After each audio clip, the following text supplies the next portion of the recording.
ওইটা নতুন করে আরো $200 মিলিয়ন যোগ করা হয়েছে।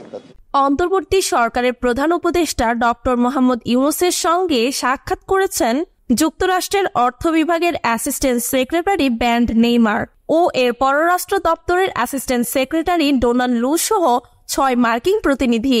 রোববার 15 সেপ্টেম্বর বেলা 11টায় রাষ্ট্রীয় অতিথি ভবন যমুনায় প্রধান উপদেষ্টার সঙ্গে বৈঠকের পর যুক্তরাষ্ট্র দূতাবাসের ফেসবুক পেজে এক পোস্টে এ বার্তা দেওয়া হয়। এই পোস্টে বলা হয়েছে, প্রধান উপদেষ্টা ডক্টর মোহাম্মদ ইউনূসের সঙ্গে সাক্ষাৎকালে বাংলাদেশের মানুষের কল্যাণে অন্তর্ভুক্তিমূলক অর্থনৈতিক প্রবৃদ্ধি ও উন্নয়নের সহযোগিতার বিষয় নিশ্চিত করেছেন আমাদের প্রতিনিধি দল। যেহেতু বাংলাদেশ আরও ন্যায্য অন্তর্ভুক্তিমূলক ভবিষ্যতের দিকে এগিয়ে যেতে চাইছে, যুক্তরাষ্ট্র সেই প্রচেষ্টায় সহায়তা করতে প্রস্তুত।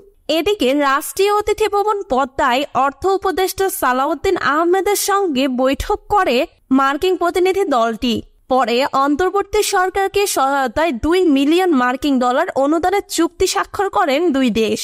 সাংবাদিকদের ইউএসএইডস এর উপসহকারী প্রশাসক অঞ্জলি কর জানান, সুশাসন, অন্তর্ভুক্তিমূলক উন্নয়ন, সামাজিক, মানবিক ও অর্থনৈতিক সুযোগ বৃদ্ধি খাতে এই অর্থ অনুদান দিল যুক্তরাষ্ট্র। এ সময় অর্থ উপদেষ্টা জানান, বিদেশে পাচার হওয়া অর্থ ফিরিয়ে আনা সহ কয়েকটি বিষয়ও আলোচনা হয়েছে মার্কিন প্রতিনিধিদের সঙ্গে।